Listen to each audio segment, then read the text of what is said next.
ಚಾಲುಕ್ಯ ಶೈಲಿ, ನಾಗರ ಶೈಲಿ, ವೇಸರ ಶೈಲಿ ಹೀಗೆ ದೇವಸ್ಥಾನಗಳನ್ನು ನಿರ್ಮಿಸುತ್ತಿದ್ದುದು ವೈವಿಧ್ಯಮಯ ಶೈಲಿಯಲ್ಲಿ. ಅಂತೆಯೇ ಈ ದೇವಸ್ಥಾನಗಳನ್ನು ನಿರ್ಮಿಸುವ ಸ್ಥಳಗಳು ಕೂಡ ವಿಭಿನ್ನ.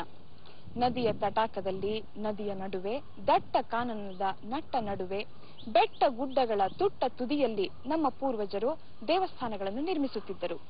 ಹಾಗೆಯೇ ಮೂರ್ತಿಗಳನ್ನು ಕೂಡ ವಿಭಿನ್ನ ಶೈಲಿಯಲ್ಲಿ ನಿರ್ಮಿಸಲಾಗುತ್ತಿತ್ತು. ಬನ್ನಿ, ದಕ್ಷಿಣ ಕನ್ನಡದ ಪೊಳಲಿಯಲ್ಲಿರುವ ಹೃಣ್ಮಯ ಮೂರ್ತಿ ಶ್ರೀ ರಾಜರಾಜೇಶ್ವರಿಯ ದರ್ಶನ ಮಾಡೋಣ.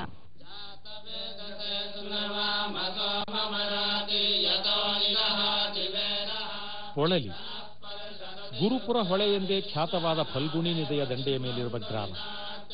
ಗ್ರಾಮದ ಸುತ್ತ ಹರಿವ ನದಿ, ಅದರ ಸುತ್ತಲಿನ ಗಿರಿವನಗಳ ದಟ್ಟಕಾಡು ಪೊಳಲಿಗೆ ಪ್ರಾಕೃತಿಕ ಗಡಿಯಂತಿದೆ. ಶ್ರೀ ರಾಜರಾಜೇಶ್ವರಿ ದೇಗುಲ ಪೊಳಲಿಯ ಪ್ರಧಾನ ದೇವಾಲಯ. ಮಾತೃದೇವತೆಯ ವಿಗ್ರಹಗಳು ಪ್ರಾಚೀನ ಧಾರ್ಮಿಕ ನಡಾವಳಿಯ ಪಳೆಯುಳಿಕೆಗಳು. ಮಾತೃದೇವತಾರಾಧನೆ ಪ್ರಾಚೀನವಾದದ್ದು. ತುಳುನಾಡನ್ನಾಳಿದ ಅಳುಪ ಅರಸರು ದೇವಿಯ ಪರಮ ಆರಾಧಕರು. ಕ್ರಿಸ್ತಶಕ 7ನೇ ಶತಮಾನಕ್ಕೆ ಸೇರಿದ ಶಿಲಾಶಾಸನವೊಂದು ಪೊಳಲಿ ದೇವಾಲಯಕ್ಕಿರುವ ಮಹತ್ವಪೂರ್ಣ ಪ್ರಾಚೀನ ದಾಖಲೆ.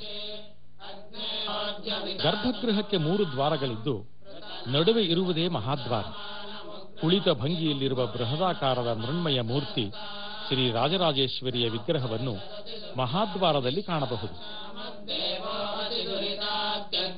ಮಾತೆಯ ವಿಗ್ರಹ ಕುಳಿತ ಭಂಗಿಯಲ್ಲಿದ್ದರೂ 10 ಅಡಿಗಳಷ್ಟು ಎತ್ತರವಾಗಿದೆ.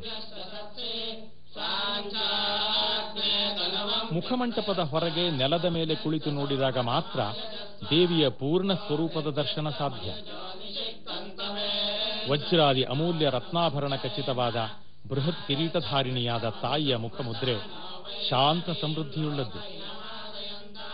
ಭದ್ರಕಾಳಿಯ ರುದ್ರರೂಪದ ವಿಗ್ರಹ, ಭೈರವ ವಿಗ್ರಹಗಳು, ಗಣಪತಿ ಹಾಗೂ ಸುಬ್ರಹ್ಮಣ್ಯರ ಸುಂದರ ಮೂರ್ತಿಗಳು ಇಲ್ಲಿವೆ.